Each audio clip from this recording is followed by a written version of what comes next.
La séptima y última sección del Capital, del primer tomo, nos va a hablar de la acumulación de capital, del proceso de acumulación del capital. El primer capítulo de esta sección nos habla de lo que Marx llama la reproducción simple. La reproducción simple sería como la amortización del capital invertido. Si tú inviertes 100 euros en una empresa y recuperas 100 euros, ya digamos has reproducido este capital. Sin embargo, el capitalismo no es eso.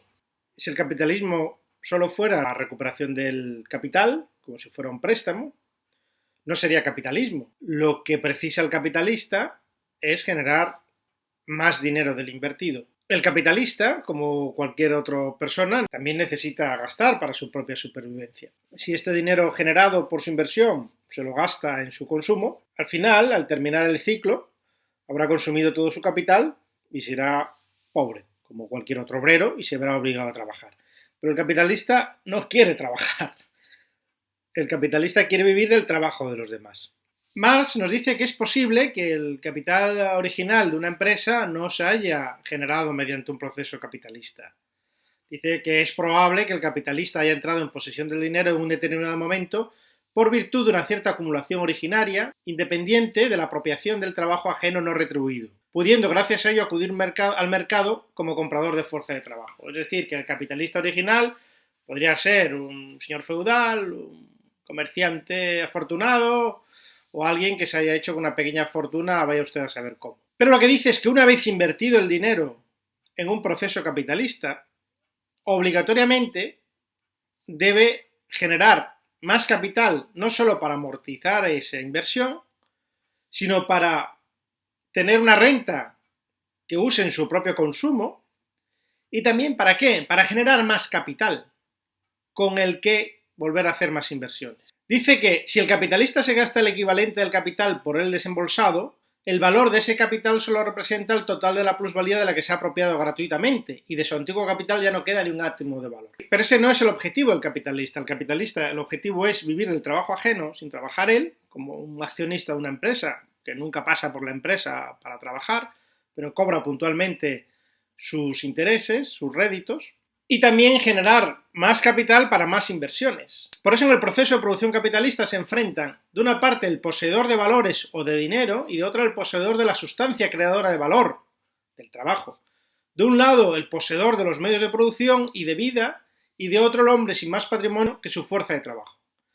Este divorcio es la base, la premisa real dada, el punto de partida del proceso capitalista de producción. Esto implica dos cosas. Primero, que lo que llaman la libertad de empresa asociada al capitalismo no es tal, solo tiene libertad de empresa quien tiene dinero para montar empresas, quien tiene un capital previo. Y evidentemente eso no está al alcance de todo el mundo. Es como el eufemismo de la libertad de prensa. La libertad de prensa solo está al alcance de aquellos que tienen dinero para comprarse la prensa. Hoy en día, afortunadamente, esto deja de ser así, pero durante varios siglos fue de esta manera. Entonces el capitalista nos vende o nos ha querido vender siempre la ilusión de que trabajando uno puede prosperar y crear su propia empresa, pero eso también es falso.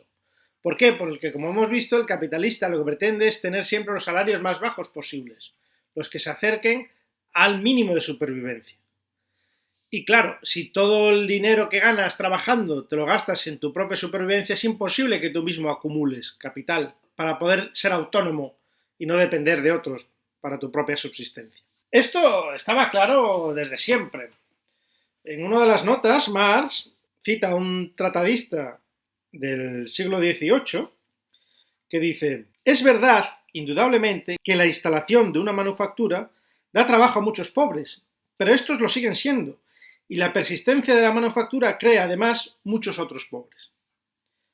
El arrendatario asegura neciamente que mantiene a los pobres, que le da trabajo a los pobres, pero lo que hace en realidad es mantenerlos en la pobreza.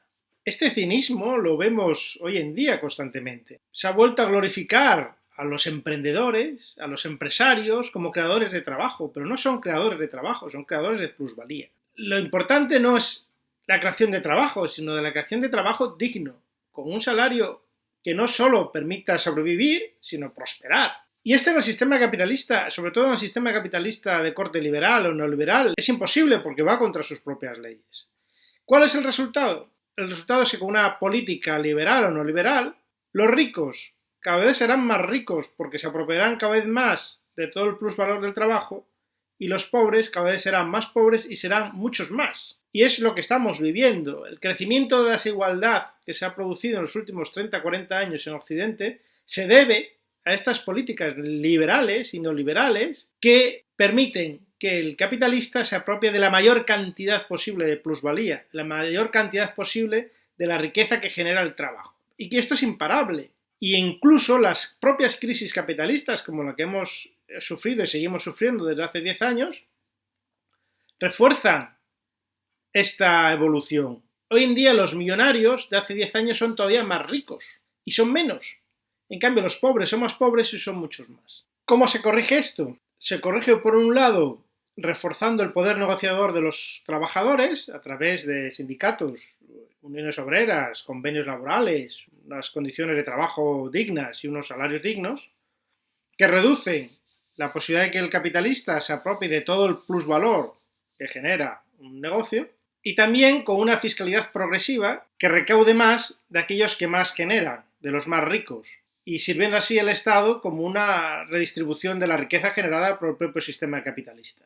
Esto es básicamente la socialdemocracia, que, insisto, es un sistema capitalista, pero no liberal. Los economistas liberales nos dicen que esto va contra la productividad, contra el crecimiento, etcétera, etcétera, etcétera, pero es falso.